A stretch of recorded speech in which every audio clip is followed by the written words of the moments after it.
I'm so excited to be joined by Arlan. For those of you who have been living under a rock, as Harry Stebbings says, Arlan Hamilton is the founder of Backstage Capital. Backstage Capital is a fund and accelerator focused on investing in underestimated founders, people of color, women, and LGBTQ plus founders.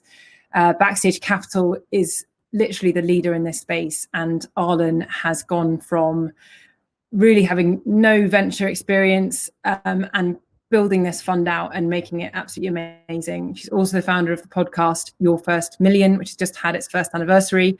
Definitely check that out. And the author of a book that has just come out called It's About Damn Time, which is right here on my desk, and it is highly recommended. So I cannot wait to dive in. Please join me on the stage, Arlan. Hi, Jen. Hello. How's it going? So good to see you always. It's amazing to see you as well, and I love the It's About Damn Time space just behind your head there. Super cool. Yeah, I'm always looking over my own shoulder to keep myself accountable. Well, it's amazing to have you here. We are talking about the difficulty of fundraising when you are underrepresented and underestimated. And I don't think this conversation could be coming at a more pertinent time in the world. It is a time where in the past few weeks, we have seen the horrific murder of George Floyd, which has been just one of many that I just can't even start this conversation without mentioning, because it is something that we have all been absolutely horrified about, but also have not been surprised, because this is exposing systematic racism that has existed and that you've been talking about for the last 5 years. And it impacts venture and tech. And that is why the work that you do is so important. So I wanted to talk about the impact of that as it relates to VC and what you've seen happening in the space. Do you think that this is a moment that is going to create sustainable change, or do you have a different view? Yeah. Well, yeah, thank you for mentioning it. And I want to thank everybody. People all over the world have been just showing up and showing out. And it's been amazing to see. Very proud of that. When it comes to Black Lives Matter and other things that we're working on here. Yes, it affects economics, because economics affects it. I don't think George Floyd would have been murdered if there were more economic equality in the United States. And that goes back for hundreds and hundreds of years. And there's so many people who speak more eloquently about that than I do. But because that's the case, I know that the path forward is and has to be us having more of Black people having more of an equal playing field. And it's just so blatantly, it's like, forget the Band-Aid being ripped off. It is just like you're to the bone at this point. You're just seeing everything in all of its horror and all of its glory, and it is on the table and there's no turning back. So I absolutely believe this is a turning point that will never be washed over again. And I don't know what that means in terms of the outcome. I don't know what it looks like in the venture space or in the investment space. I'm not so excited and so determined to change the venture space itself, but just in the investing space and the amount of capital that goes to underrepresented founders. And even that term, I used to say that I started Backstage to put myself out of business, to make myself obsolete, so that there would not have to be a fund that was called a fund for underrepresented in terms of Black people, because then we wouldn't be underrepresented. All we're looking for is what is already inherently ours and what has been blocked. And that's the prettiest way of saying it for so long. Yeah, no, I couldn't agree more. And I'm really encouraged that you think that this is going to be a moment for real change. I mean, we've seen a couple of things happening in the last couple of weeks. Alexis Ohanian stepping out from the Reddit board to make room for a Black board member. We've seen Andreessen launching a kind of $2.2 million fund focused on Black founders, I believe. And the third thing is this SoftBank fund, 100 million for people of color. How does this sort of strike you? Does this frustrate you that suddenly people have kind of woken up to this and it's taken the murder of an innocent man to kind of make people realize that something you've been talking about for the last 5 years is a big of a deal as they clearly have realized it is? Or are you pleased? What's your response? It is absolutely it is absolutely not one or the other. It is absolutely running the gamut. It's not even on one hand or the other, it's many hands, right? It is so nuanced and so complex. But what I'll say is that I do take issue with funds that have billions of dollars under management, either only putting a fraction, announcing a fraction in the last 10 days towards Black founders, or being silent. To me, the silence is worse by far, because when you're SoftBank and you're Andreessen, and both of those funds have Black people at the helm of them, even if it'll be with Andreessen, I think it's too small, but at the same time, I know exactly where Nate Jones is coming from and what he's going to do with that money, because I have done wonders with that amount of money. So I know what he's going to do with it. I take issue with the fact that Andreessen doesn't have a larger allocation, whether it be a fund or otherwise, towards Black founders. But because they did something, I can talk to them and I can yell at them, even if they don't, yell back. I can do that. I can do that with SoftBank, who put the equivalent of one seed deal into this, but they did it. So I can have this, they can take my punches. And there's a respect I have for that, even though I am very disappointed by it being lackluster. The silence is where it really, really is the insult to me, because you aren't even attempting to get into the fray of things. You're like our president, so-called president, and you're in the bunker. You're hiding out. Big talk when it's crypto, big talk when it's AI, big talk when it's, autonomous vehicles or space. These, by the way, are very complicated and complex things, right? But crickets when we're talking about other humans. And not even for some of these major funds, it's not even a word about Black Lives Matter. That's why I say it's layered, and I'm going to have a different opinion about different layers of it. But to not even for some of them speak on Black Lives Matter, even have an opinion, even a dissenting opinion, but to be silent is so insulting when they have been pretending and living off of the fat of the land that was built by us. They're living off of this, So it's mixed. And then I started there and I go back to it. I can't describe the amount of respect and appreciation and understanding I have for the Nate Joneses, for the Paul Judges, and the Stacey Brown Philpotts, and the Jewel Burks, and all of these people who are building these funds, either inside major corporations that should be doing better or outside of them, because they have both. They have to deal internally to make it happen, and then they have people like me yelling at them in press. So there's a respect there that is just outweighs any silence I can give. Yeah, that's really, those people are amazing, and there are many of them. And I think something that isn't talked about so much in terms of a response to this is actually investing in Black GPs. 100%. It's been whispered recently. It's been whispered about, And I've had some conversations with a few LPs recently in the last 7 days. But we'll see. I want to move on because there's so much to talk about here, and I've had so many founders sort of talk to me and say, "Can you ask Arlan this? Can you ask Arlan that?"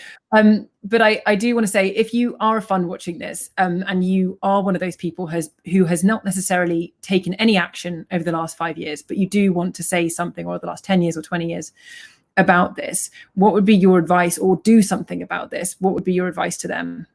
I understand that you may, especially if your team is not diverse, that you may not know what to do, and that's why you're silent, or that you don't want to make the wrong move and have attacks. But there are a lot of people who will help you make the right moves if you listen to them and if you arm them with actual resources. Do not reach out to people and ask for free advice. Don't do that. It's going to get out. You're going to be blasted. But there are people who are experts here and have been for years who are willing to help you. And I would say, listen, reach out to the Black community, the Black VC community, and the Black operator community, because there are people that can help. In the UK, Czech is a fantastic line to me. Because she has been doing this work for years and proving it. It didn't take a murder on camera to make her do it. So I wouldn't take you directly to Czech because she's a white woman. You're going to ask me. You're going to ask Monique Woodard. You're going to ask Jill Burks. You're going to, you know what I mean? And you're going to ask Black men, of course. But there are people, if you don't have the direct line to, you can find them. Andy Am in London. Andy Davis, people are there. They worked with us. They're doing their thing and they're there. So you can't use the excuse anymore that I don't know what to do. Figure it out with your billions of dollars. Figure it out. Yeah. I get a little worked up. No, we'll move on from this now, but this is really helpful, I think. And if anyone wants to pick up on that, I can be that signpost to a lot of amazing Black VCs in the ecosystem here who can, help you and give you that advice. So let's talk about fundraising whilst being underestimated, because obviously you see this from two perspectives. One is that the founders that you fund are underestimated, underrepresented, and one is that you yourself, you've raised money for a venture capital fund. And your book, which I have to again recommend and put up here because I have it in front of me. Yeah. I finished it. It's absolutely brilliant. And if you want this talk to last a lot longer, read the book, because actually this is pretty much Arlan's, entire story about her fundraise. Lots of great tangible advice and takeaways. So definitely check that out. In your book, you talk about how you wrote 100 cold emails at one point to try to get a meeting. And this is often the position that underestimated, underrepresented founders are in. They don't have the connections. They don't have these warm introductions that they're supposed to have. What's your advice for people who are considering writing a warm introduction to get a meeting with an investor, from what you learned? For the founder or for the investor? For the founder. Well, things are evolving right now. So I do always have to think about the current climate, because something I would have said 2 weeks ago may not be applicable now. I think my biggest piece of advice is actually choose very wisely. You are in a position now that we very much haven't been in the past, where we get to decide what money we take. And it's on people's actions and it's on people's intentions and the it's now a matter of we're doing back channel vetting on the investor more so than we ever have, to say, were they always about it? And even if they're new to being about it, what is it? Does it ring sincere to you as someone I trust? Right. That's what we're doing. So more so, don't tip to the line. Well, now there's like a lot of guilt money out there. I'm going to go for it and just take all the money and put it in my folder. Don't do that, or my bucket. Don't do that. Instead, be even more discerning and decide who do you want to work with. And don't only reach out to white investors. They are no longer able to keep up the facade that they run everything. They don't. There are a lot of Black investors. We're out here, we're screaming about it. We don't have as many resources or as much under management, but we have a lot of influence and power right now. And in the future, we will. So reach out to us, have a diverse cap table, have a mixture of people you want on your table, on your cap table, who are just going to be the best that you can believe in for your company, and let that be the guide. And I'm just so excited about what's happening right now. Yesterday, it was announced that Squire, which is a barber company, a matching company, they just raised this $34 million Series B led by Black men. They're a company led by Black men. Backstage has a portfolio announcement, one of our companies later this week. It's you're no longer going to be able to call it, just this bucket over here on the side of underrepresented founders. And so founders, think about that as your value. And then also just, build your networks. Like, again, in the UK, you have people like the double Andys, the two Andys that I mentioned, and you have multiple people who have been working on things, both founders and investors. Reach out to them and say, as a new founder, who would you recommend? And can we build our own structures there? That's great advice. And I think it's also important to sort of remind people that it's not always a big check that matters. And, I want to sort of say that, a lot of people may not know that you are an LP in some funds, and we were incredibly honored to have you as an LP in Ada. And that was just so huge for us, having that validation, even if it wasn't necessarily the biggest check that we raised. Yeah. And I think something you talk about again in your book is you had this first investor, Susan Kimberlin, I think her name was. That's right. And she, again, wasn't necessarily the biggest check that you had during your fundraise, but how do you get that first investor across the line? And what was it about Susan? Can you pattern match against Susan's? Can you look for other Susans? Yeah, and you're absolutely right. And I talk about that in the book, that I have raised millions now. And that first 50,000, which was originally 25,000, I will never, ever in my whole life forget that. And it will never have more meaning than that check, ever. And it was the thing that just changed everything. And, to be someone's first yes when it comes to something that they're working on is a huge deal. So let's take away a little bit of the how rot this is right now. Think about more so just quality of life, like angel investors or even fund managers. If you're, you have a lot of experience in life. You've done a lot, no matter what your background is, right? You've done a lot. You have a lot of interests. You feel like you're good at something. And I know that at this point in your life, you want to pass some of that on to someone else, whatever their profile is. And it really isn't always about the biggest check. My check is still a smaller check, no matter if it's personal or through Backstage. But I tell you, I have put together rounds. I put together a round last year. I brought Mark Cuban in and Serena Williams into the round, and we closed it out, and I led it.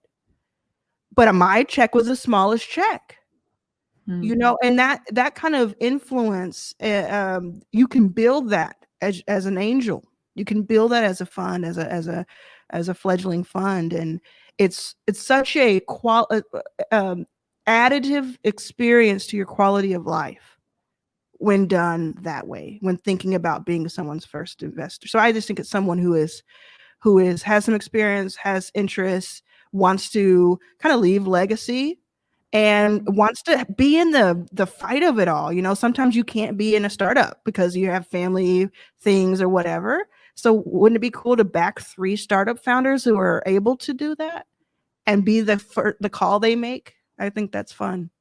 No, and I think if you are looking at getting into angel investing, there are a couple of programs over here. Andy AIM, in fact, who you mentioned earlier, has an angel investing school. Applications are open right now, and it can teach you all about how to become an angel investor. And also Alma Angels is a program that's also in the UK at the moment that is worth checking out. So I want to talk about disappointment, because it is something that one does get when you're fundraising. I think we spoke to 400 people and we got 30 people saying yes in our fundraise for Ada. I mean, how do you have the reserves when you get beaten back and beaten back. And what would be your advice to founders when they face that situation, especially with, you know, the mental health challenges that come with being a founder of a company, getting so many no's? Yeah. I mean, I delve into this so much in my book, and it always evolves though too. It's like what I said in my book, but also just really like understanding that there are a lot of people, like I get my food delivered to me, most of my food delivered to me now, because I've been in self-quarantine for 14 weeks as of today. I've left the house twice. Wow. Yes, I'm a little but I get the food delivered, and I think about the fact that 5 years ago, if this pandemic had hit, or if anything, or even just regular life, that I would be a food delivery driver, and I would do it today if I needed to support my family. But I think about the fact that, wow, instead I get to, even though I have the toughest days ever, and I'm crying on camera most days of this past 2 weeks, I get to kind of wake up deciding what my future is. And even though I get told no over and over and over again, I get to influence what, you know, the quality of life for some people, whether that's my customer or my coworkers or et cetera, employees, et cetera. And I think just really think, and it's I know it's 100% because I'm turning 40 this year that I'm thinking in this way. It's, you know, you sort of look back, you have some behind you and some in front of you, and it's kind of equal. And you just kind of say, how lucky or how fortunate am I that I am in this race, that I even get to have these conversations. And so for founders, it can be so disillusioning. Is that a word? It can be so, the toughest times, I've had the toughest and the best times of my life as a founder. And I don't think I would just go back and change anything. And I don't know if I can say that if I was still doing data entry like I did for most of my life, or if I was still an assistant like I did for most of my life.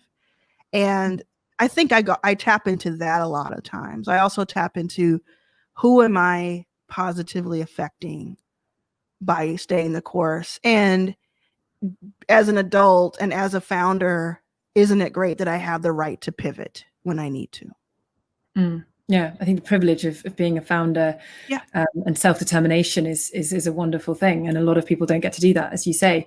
So I want to just quickly touch on Backstage, because you've been through this whole fundraising process.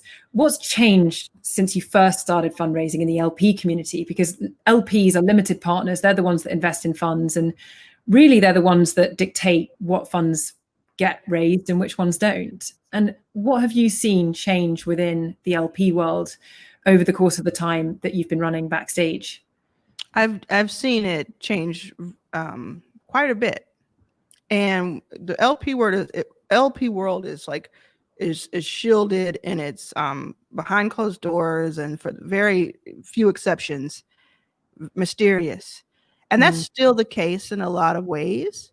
But what I see now is, it's even more LPs are reaching out and saying, the general partners, the people I'm investing in, those funds need to do better. How do I help them do better? And everything behind like that LP wall moves at such a slow pace. So something that we might have done 5 years ago is going to catch up to them 3 years later.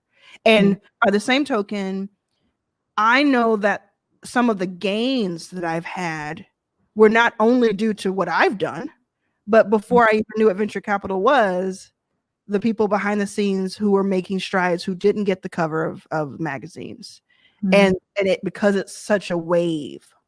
So I see a lot of the benefits and the seeds of what we planted 5 and 3 and 2 years ago really coming to bear.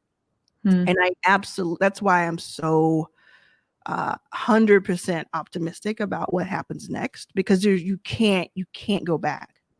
Can't go back, you know. It's interesting. So I see that, and I also just see a much more diverse group of LPs. I think there's still work to be done when it comes to high net worth Black and brown LPs being more active. I want to see that. I wish that on the day that I was crying into my podcast about white LPs, that I got 10 phone calls from Black and brown LPs who in the shadows who said, you know what? F them. Let's go. I got you. And that didn't happen. So I know it can. And I know that it has happened for others. And I know that we can do better. But I look to see that as well. Okay. Well, if you are listening to this and you're a Black or brown LP, you know who to call. Call me or call Arlan, and I will, share it all. It's not all about me. I'm going to share it all. I do it every day. Yeah. Well, look, I want to end because we're about 3 minutes away from the Q&A where you're going to get to ask Arlan your questions yourself. But I just want to come back to, you get pitched literally hundreds of thousands of times a day, because I see it on your Instagram. You get literally hundreds of thousands of times. Okay, maybe not literally. That word. A lot. Yeah. It feels like it, from the Twitter, the Instagram, the everything. Yeah. But what is it that stands out to you? Because you must have to filter like really, really intensively to pick things out. And what is it that founders can do to cut through to you? I get pitched every day, everywhere, no matter what, every hour, somehow. But even by people I would never imagine I get pitched by. Yeah, it's quick. So what gets my attention, the last thing that got my attention was today. And it got my attention because it was big. It was clear. It was super clear. The email was super clear. And so I understood, okay, I clicked on the thing. Like, the email got my attention. It's like a big, bold, audacious. If it looks as good as it sounds, it's going to be cool. I click on it. It's up and running. They have things going. They were able to show me traction in the email. This is what we have. Three lines. Mm-hmm. This is what the traction we have. And it was impressive traction. It wasn't like out of this world, huge, but it was impressive. They've done it. And would you please take a look at this? Would you like to see the deck further? I looked at the website. I said, wow. And it was of the time. It was something that would most likely push the Black economic, the gap that I talked about earlier, closer together, so that it's not as much. And so it's of the time, and it's big, and it reaches a lot of people. And yes, there's impact, but it's not necessary to get my attention. And it's something that I would want to do myself if I had like a fantasy, another company. That type of thing does it. But it really is. It's about being clear. It's about being precise. Going for something big and knowing what you're going for, not just to say it's the Uber of and blah, blah, blah. I don't care. I really don't. What I care about is, who does it affect? What have you done so far? If it does well, what does that mean for the world? And that was a cold email that just came into you. Cold email. Nice. And you've got the deck now. You're looking at it. I replied. I asked for the deck, and I said, send me a text. I gave them my number. I said, send me a text when you have emailed me, because I get thousands of emails a week. So you have to cut through that, and you have to know that, and you have to be persistent without being annoying. And I don't know how to do that. I don't know how to tell you how to do that. But it's, you wait and you say, okay, they're not seeing it that way. A friendly reminder. There's a lot of passive aggressiveness. I have a UK number calling me right now. So if anybody's out there right now calling my phone right now, I'm kind of busy. Well, maybe that's one of those Black or brown LPs trying to get. Let's do it live. I think we are being probably told that we should probably start the Q&A now, because I think it's half past. But look, I love that story of that company that you just saw today, because I think that's really tangible and clear for people what they need to do to get your attention. I hope that founder gets your investment, and hopefully you can come and with us if they do actually get funded by you. But yeah, I think we are going to go into the Q&A, so please stick around, and do use Slido as well, because that's how you can ask questions to Arlan.